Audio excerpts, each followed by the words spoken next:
सकाळ आणि सगळ्यांना श्री स्वामी समर्थ। तर सगळ्यांना माझा नमस्कार। नवीन व्हिडिओमध्ये तुमचं खूप खूप स्वागत आहे। तर आज आहे गुरुवार 14 तारीख। तर मी ते सगळे तयार झाले, माझे सगळे कामं आवरले, आता मी पूजेला बसणार आहे।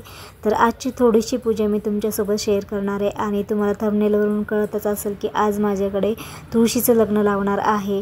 तर आपली तुळस म्हणजे लक्ष्मी माता आहे आणि दरवर्षी मी त्या लक्ष्मीची लग्न लावत असते। लग्न लावणे म्हणजे खूप शुभ कार्य असतात जे की आपल्या हातून घडतं।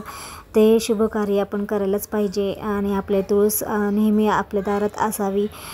तर तुळसमुळे आपल्याला खूप छान प्रभाव आहे आणि चांगले आपले जे काही संकट असेल ते स्वतःवर घेते। त्यामुळे आपल्या अंगणात तुळस नक्की असावी आणि तुळशीचं लग्न आपल्या सुंदर मस्तक विष्णूचे म्हणजे कृष्ण अवताराचं मी लग्नात ठेवणार आहे आणि खूप छान तर तुमच्या पुढे मी शेअरच करणार आहे सगळा व्हिडिओ। तर तुम्ही नक्की पूर्ण माझा व्हिडिओ बघा।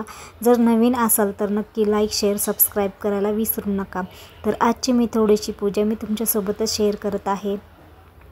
तर आज आहे 14 ऑक्टोबर म्हणजे वैकुंठ चतुर्थी। तर ह्या दिवशी आपल्याला विष्णू आणि महादेव हे एकत्र गाठभेट झालेली आहे असं म्हटलं जातं। तर ते सगळं कारभार शंकरांनी सांभाळला होता असं म्हटलं जातं की त्याच्यामुळे वैकुंठ चतुर्थी दिवशी महादेवाची आणि विष्णूंची पूजा केली जाते।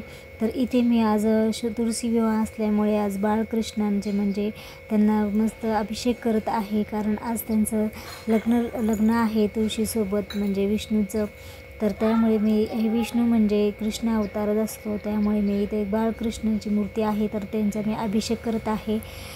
तर खूप छान वाटते, प्रसन्न। सकाळपासून थोडीशी लगबग चालू आहे, स्वयंपाक वगैरे सगळं उरकलं आहे आणि स्वीटमध्ये थोडीशी खीर वगैरे करणार आहे आणि स्वीट आणणार आहे। तर मी इथे थोडंसं कृष्णाला पण हळद लावलेली आहे।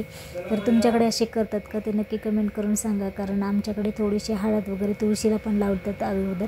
तर मी कृष्णाला पण इथे हळद लावत आहे।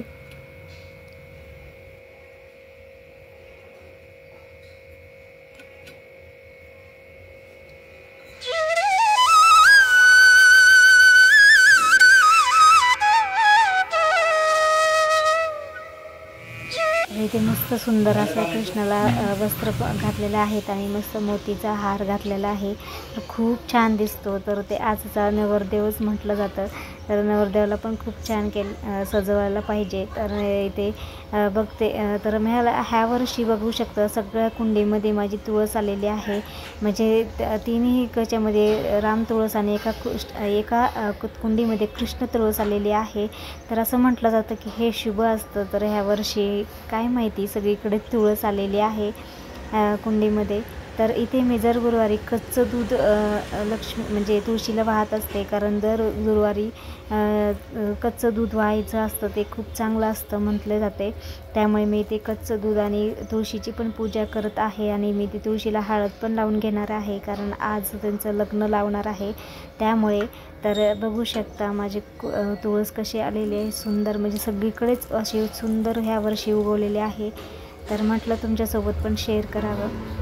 तर तुम्ही पण नक्की सांगा, कारण माझ्या सगळ्याच कुंडीमध्ये तुळस आलेली आहे यावर्षी।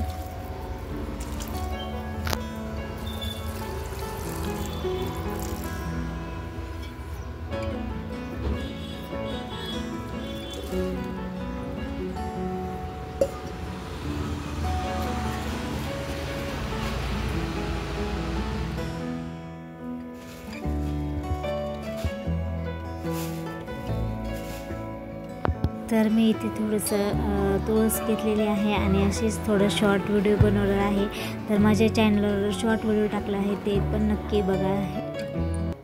तर इथे संध्याकाळचे 6 वाजलेले आहे। तर माझी इथे साडी वगैरे नेसून मी तयार झालेली आहे। तर डायरेक्ट मी संध्याकाळचं शूट करत आहे। तर इथे शौर्यमध्ये बोलत होते, त्याच्यामुळे मी थोडंसं व्हॉइस ओव्हर करत आहे। तर इथे बघू शकता मी तुळस अशी मांडलेली आहे बाहेर आणि सगळे काय जे लागतं ते सामान वगैरे तुळशीसाठी ते ठेवलेलं आहे। मंगळसूत्र घातलेलं आहे, चिंच, आवळा, बोर, पान, म्हणजे इथे गणपतीच्या स्वरूपात मी सुपारी ठेवलेली आहे आणि समोरच मी कृष्ण ठेवलेला आहे। तर बघू शकता अशी छानपैकी असं साधी सोपी म्हणजे थोडीशी साधीच पूजा केलेली आहे, तुळशीचं लग्नाची तयारी केलेली आहे। तर इथे बघू शकता मी ते हळदी कुंकू वाहत आहे आणि पूजा करत आहे। तर खूप छान वाटते. संध्याकाळचे 6 वाजले तरी पण खूप अंधार पडला होता आणि खूप छान. आणि नंतर 6:30ला आम्ही बरोबर तुळशीचं लग्न लावलेलं आहे. तर इथे तुळशीला हळदी कुंकू वाहिलेलं आहे. आता मंगलाष्टिकाचं तयारी चालू केली. तर इथे अंतरपाट पकडलेला आहे. तर इथे अंतरपाटच्या त्या बाजूलाच मी स्वस्तिक काढलेलं आहे. तर त्यानंतर मी आरती केली.